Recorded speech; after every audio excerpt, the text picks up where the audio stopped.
soused v duchu tajně svléká, na chodbě je ticho, jen občas vrásnou dveře, to jak někdo s někým jde od někud někam. Na, na, na, na, na.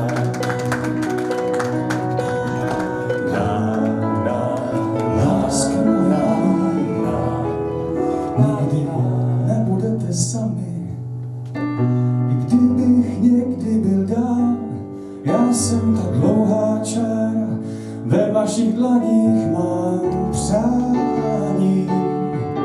Ale je to strašně tajný, kdybych někdy byl dál, moc bych si přál, abyste se pořád smáli.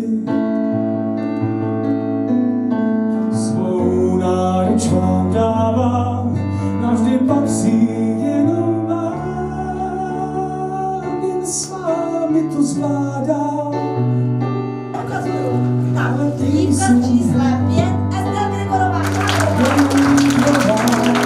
A ještě ne na post nejvyšší dosáhl František Foltík. Pardon, František.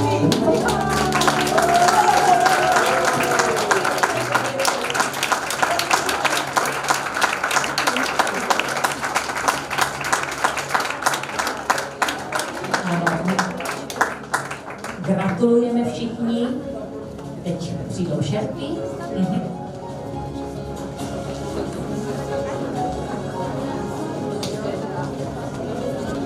Takže moc vám gratuluji, když dovolíte, přečtu ty první místa, takže já bych poprosil, aby sem za námi přišla dívka číslo 1, slečna Valentína Racká.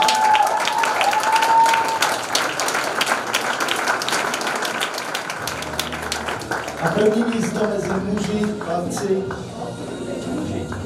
je muž číslo 5, pan Dušan Vycházek.